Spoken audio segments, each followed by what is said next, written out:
we get a chance to have a retreat, it's really a rare gift that we've been given. The Celts used to talk about moments and places that they called thin times or thin places.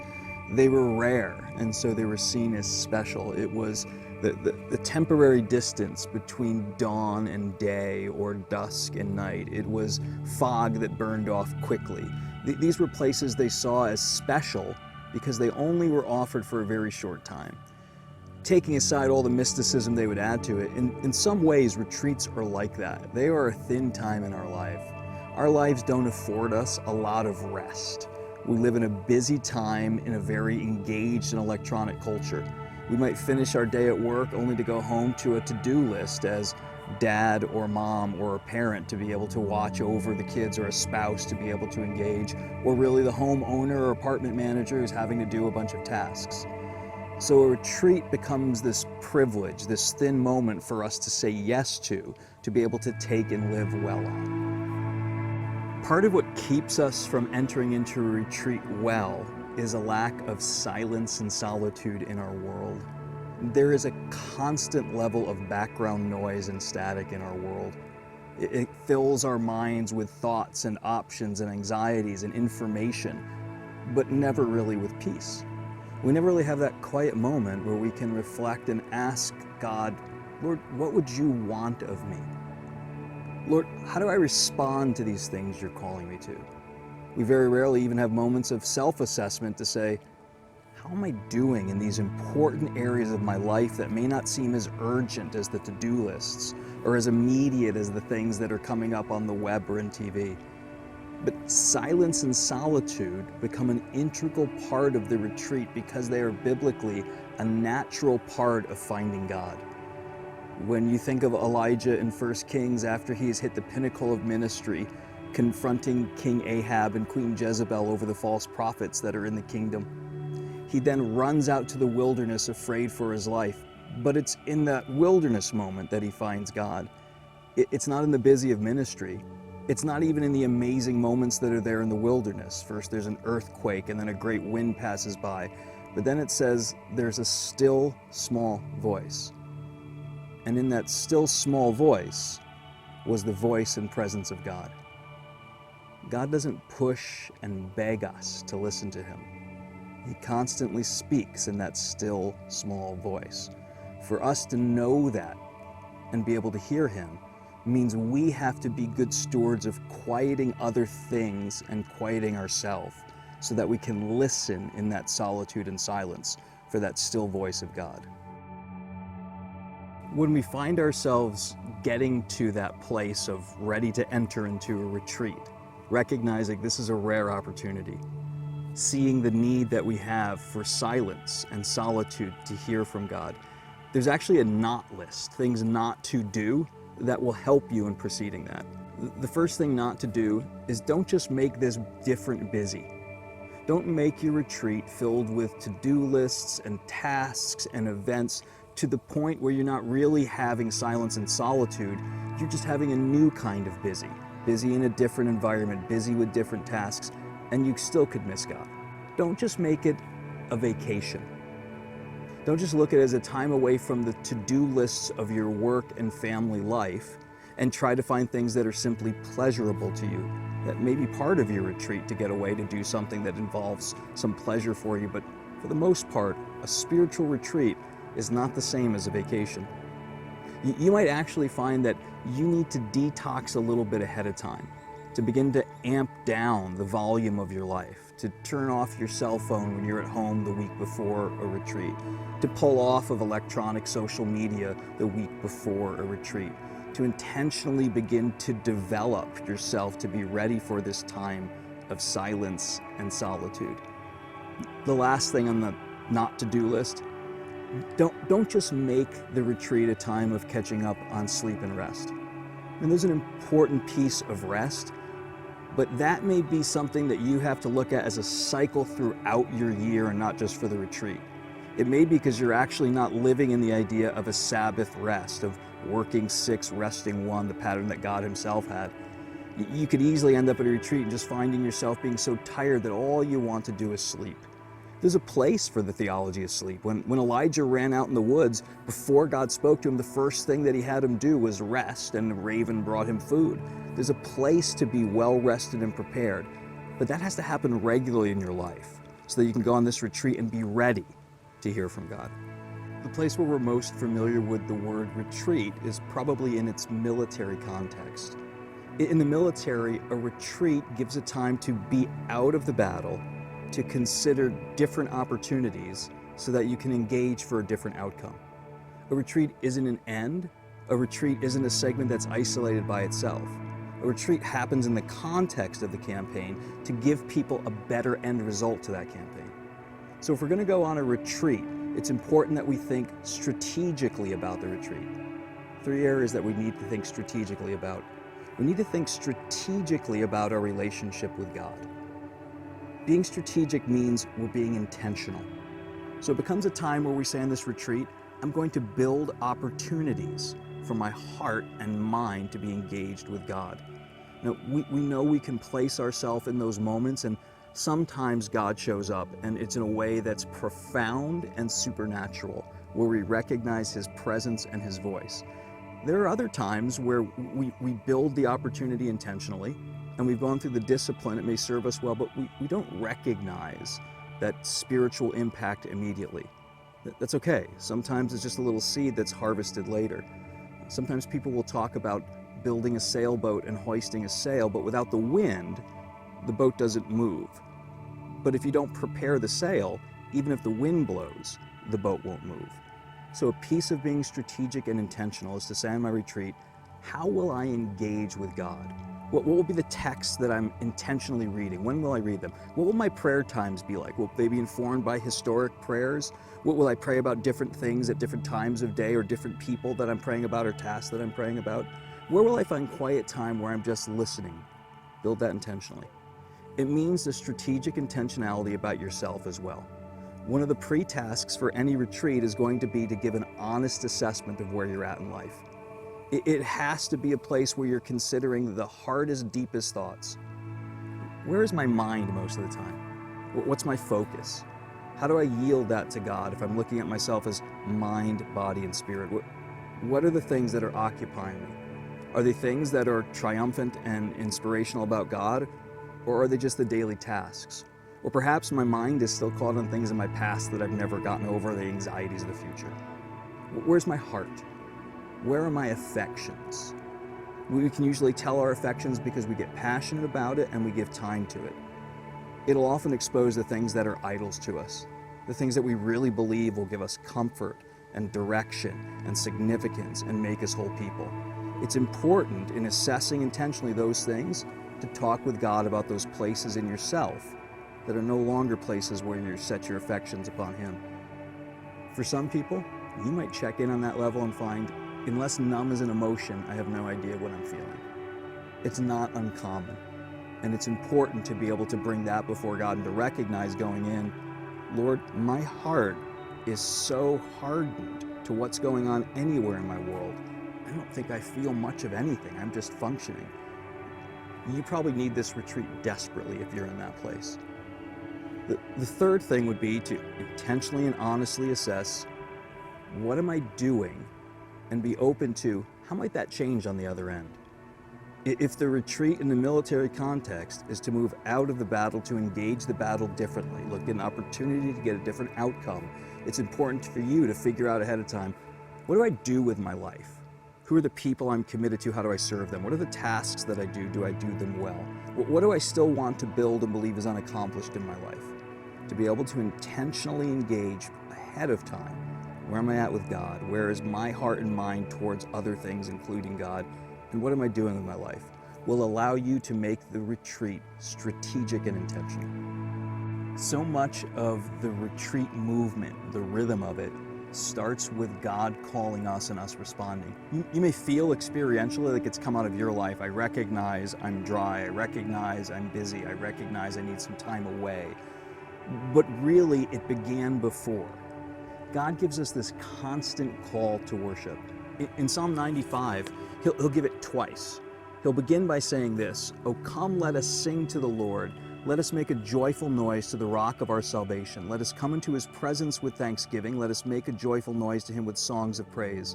For the Lord is a great God and a great King above all gods. In his hand are the depths of the earth. The heights of the mountains are his also. The sea is his, for he made it, and his hands formed the dry land. There's this picture of God calling us to come to him out of an awareness of his greatness.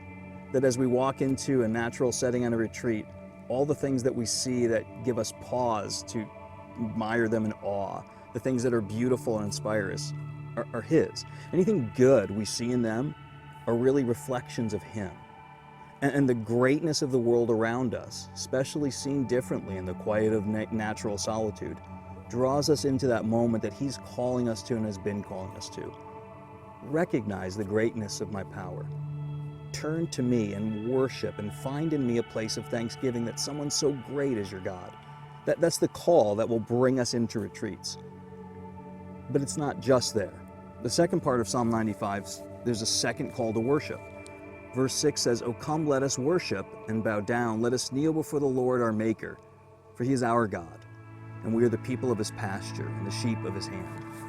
It recognizes not just the greatness of God. The eternal greatness of God will propel your heart to worship and thanksgiving.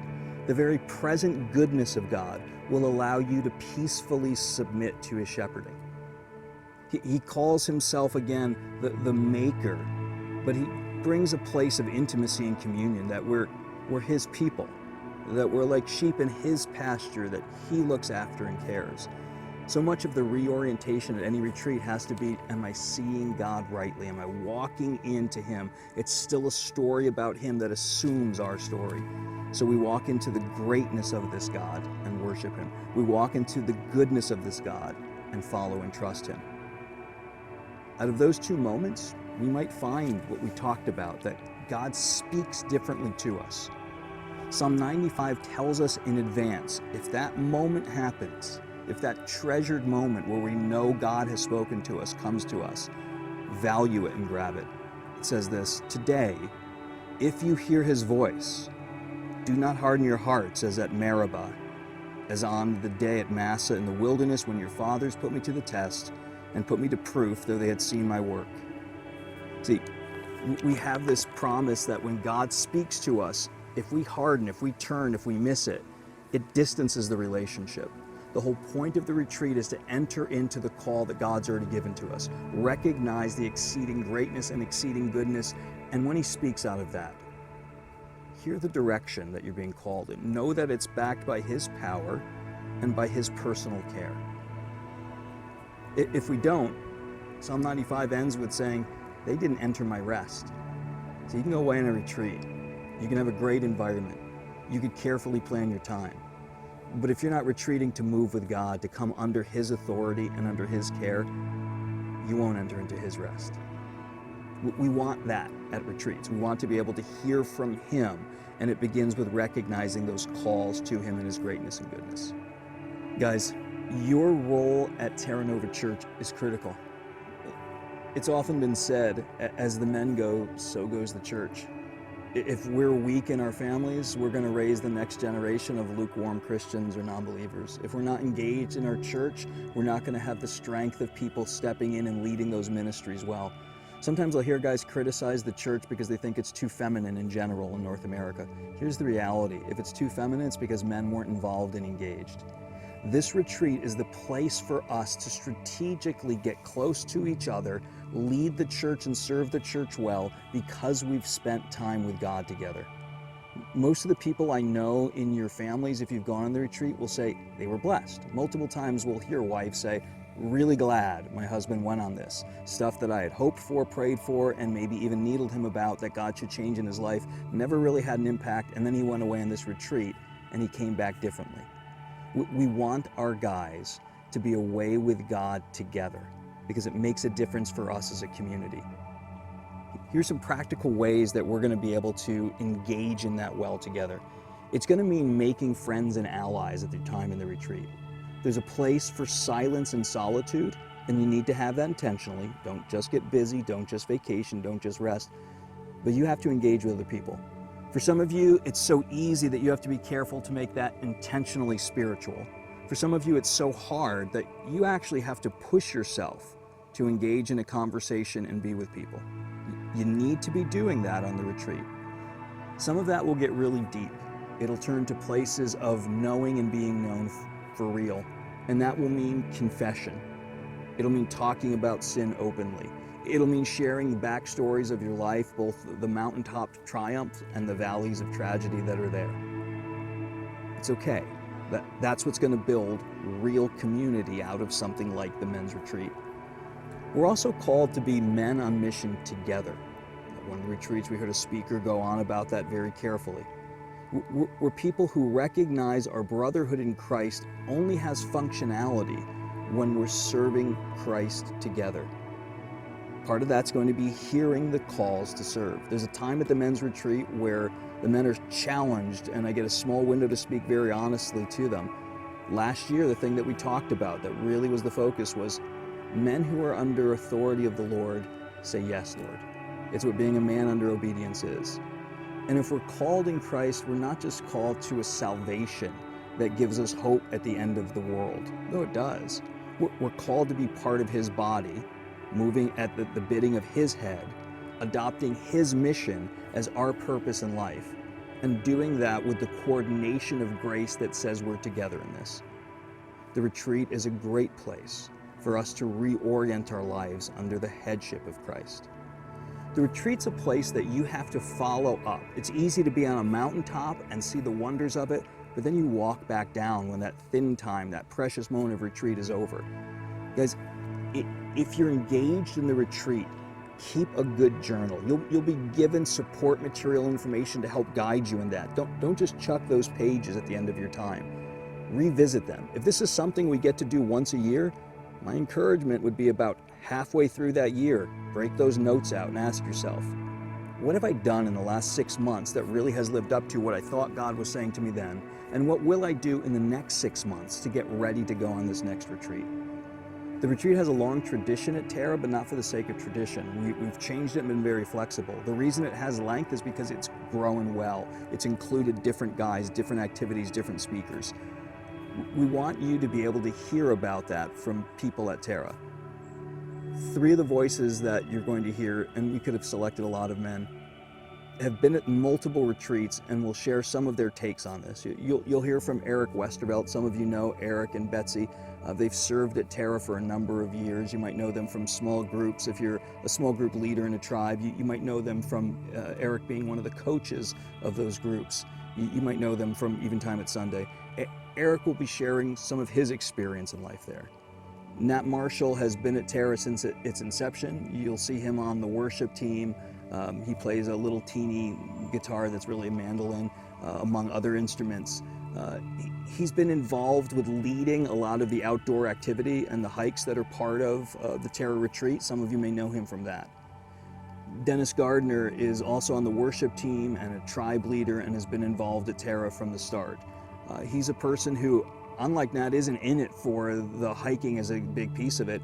He actually is more a quieter, contemplative guy who has spent a lot of time serving at the men's retreat, whether it was in the kitchen or just having quiet times where he's in small group conversations back at the cabin or out smoking his pipe by the campfire. Hearing from these 3 guys, I hope will give you a sense, if you haven't been, of why it's important. And if you have, hopefully it'll just encourage you and get you excited for the upcoming men's retreat. It was a strange beginning. We all just decided, semi on a whim, that we were simply just going to go up to the Adirondacks, find a cabin, and see what God does. Very organic. And I think it's in those moments, especially sometimes, when you don't expect a lot, is when God shows up pretty powerfully. And that first one moved a lot of men in a way that even resonates to this day, not just with me personally, but with, I think, Terra Nova at large. It was a flashpoint, honestly, in Terra Nova's history. The first year we had 12 guys, very little plan. We just knew we were going to spend time together. and time with God. So we hiked out to a cabin. After that, more and more people started getting invited the next year, and it kind of grew and blossomed eventually into what it is today with 80 some guys maybe. So I'm glad that we've grown. I'm glad to have gotten to know so many guys. Kind of out of necessity of group size, we have a little more plan to it now. So we'll have speakers come in sometimes, much more of a structure throughout the day. So those changes are necessary and beneficial for us, but I still like the original feel of not being overly planned, overly structured, and just seeing where God leads, spend time with each other, and see how the weekend goes. I've been going to the men's retreat for about 4 or 5 years, and I first went just to spend more time with some of the guys from Terra outside the regular Sunday time or tribe time, and then also to spend more time getting closer to the Lord.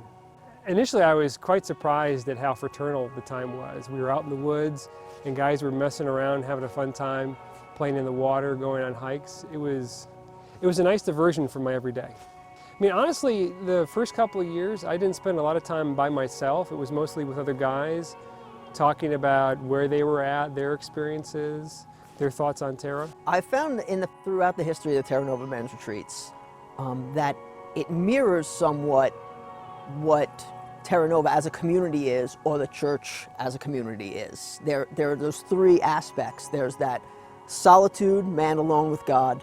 There's that piece where you have the one-on-one or the small groups, and then you have the big corporate thing, and each one plays a significant role.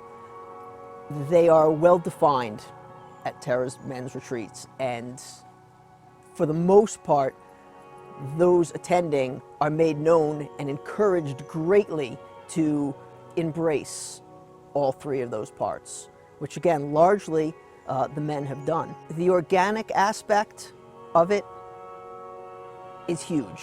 We don't over-prepare a lot of what we do there. And that might sound like a negative thing, but because the spirit of the retreat it started as such an organic, non-planned, watch what God does, that has kind of carried over. Again, I'm repeating myself, but within our solitude times, with us and God and nature, men have come away and said, God did things to me and told me things that I've never experienced before.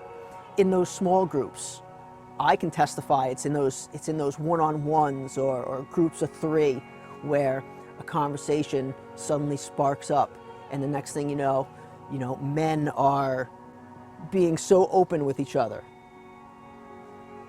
You couldn't plan it. It's amazing to watch God do those things. I think that one of the ways God often works in our lives or works on us is through other men. Like if I confess my sin to God, I know He forgives me and I know that was real, but I can't see it. But if I confess my sin to one of my brothers and they give me grace, then I've just really experienced it. And so I think a lot of work can be done in our lives through our brothers, and that's actually God working in us. And that is the kind of thing that happens on a retreat. I think it's really important to give time for that to happen. Small groups are really an exciting time for me personally at the retreat. Within the tribe environment, there's not often time for just guys to get together to talk about things. And then also there's not the regularity with which you come back to meeting with the same group over the course of a couple of days. So for me, I view the time at the retreat in these small groups with the same 4 or 5 guys as a real opportunity to go deep with these people that I may not know very well because they may not be in my group. So a chance to get them to know better, and I've been really blessed over the years with how open people have been. I mean, there's been guys sharing deep things in their lives, men weeping. I've wept with guys just over what God has done in their life or something they're struggling with. And those times have really been multiplied from after the retreat and following up at the following Sundays with guys. And then even in the continuing years, reminiscing about how sweet those times were. So, I mean, I encourage any guy in a group to really just cut loose and be open and enjoy the fellowship with other dudes, and then enjoy being there in a beautiful environment. To make yourself accessible, I think, is important. During a transitional period in Terra Nova's history, a man came up to me and he was questioning some of the decisions that he was making, some of the feelings that he was having, and he sat down with me spontaneously and asked me my opinion, which I was more than ready to give because of the nature of the situation. And he and I bonded in a way that could not be expected, could not be predicted, but we walked away, being acquaintances at one point and being friends afterwards. That would not have happened were it not for some of the hard things, some of the difficult things that were so present there that he and I dealt with completely and confronted so readily. And you could honestly say what the enemy meant for evil, God meant for good. I can tell you that nearly all of the close friendships that I have at Terra Nova, those relationships were formed or made much stronger at retreats over the years. That's where I have really gotten to know those that are now closest to me. So you should go on the retreat, be open to what God wants to do in your life through your brothers, and just be honest with each other. For any guy at Terra who's really interested in being a significant part of the community, interested in knowing the pastors better, interested in knowing other guys in their local community or across the church better, there's really no other place within our local church that you get the sort of opportunity you do at the men's retreat to connect. And I can't think of any guy that I've known that has come with a heart to invest in the time, has come wanting to know guys better, that has ever left disappointed. I mean, there's really so many guys who do want to invest in one another that you'll be blessed for your time having come. God opens us up. I don't know if it's a location thing. I don't know if it's a conscious decision. But when men get together, God does something. And it's noticeable. It's palatable. That when men who love God come together and are willing to open up, things happen.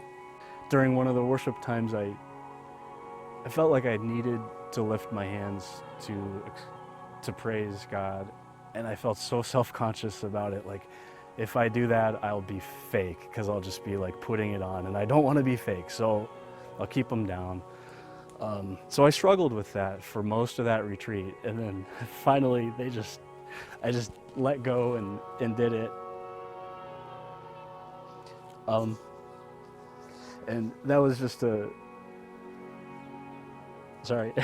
very poignant moment for me, where like I knew it was just opening up a new way to express myself in worship that I hadn't allowed myself to before. So that kind of thing happens on retreats. How I grew in my free worship of the Lord, I think probably the roots of that were at the men's retreat, where I started caring less about the people around me and more focusing on the vertical aspects of thinking about what I'm doing and offering my worship to the Lord through song. And then also, it was at the men's retreats where others started to see in me my desire to care for other people, to be a listening ear. And I don't think people would have seen that in me had they not had the time to observe me doing that. And so that has, caused me to be more aware of that gifting and wanting to develop that. Because of the origins of the men's retreat, we have built in a lot of free time, which has turned out to be a largely positive thing. there's a spontaneous spiritual times, but there was a time when we had a guy who wanted to learn how to play guitar. So we'd pull out the guitars and teach him a few chords, and it turned into some kind of goofy sing-along, where we did the band's song The Weight. But those times, I think, are important as well for bonding. Hiking with guys all day or for several hours, you get below the surface level.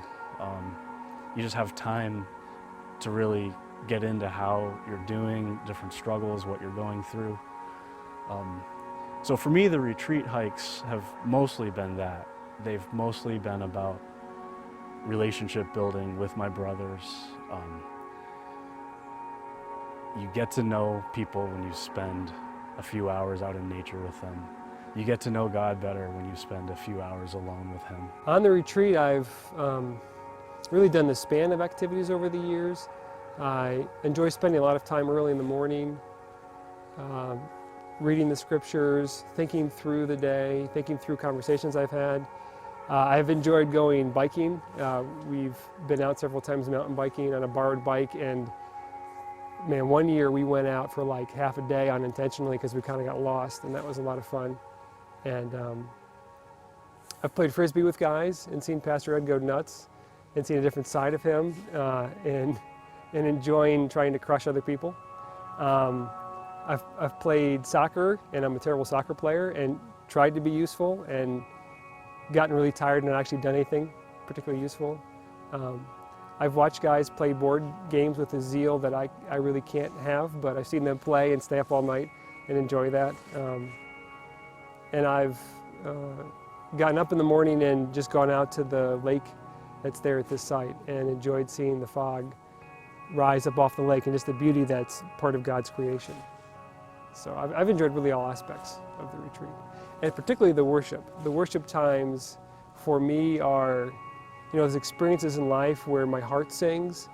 The worship time together with the guys, just singing your heart out, is awesome. I mean, I end up, I'll be honest, just weeping, and my heart fills with joy, and my throat gets sore, and I really enjoy it. Personally, I spend an awful lot of time in the confines of the cabin or the center or wherever it is we are. I'll spend time helping with the cooking. I will spend an awful lot of time with my guitar in my hand. We've had times of just organic, spontaneous worship times, which were fantastic. And during the night times, during the free times, yeah, I will take out my little tobacco pipe and sit around a fire and pretend I'm Gandalf.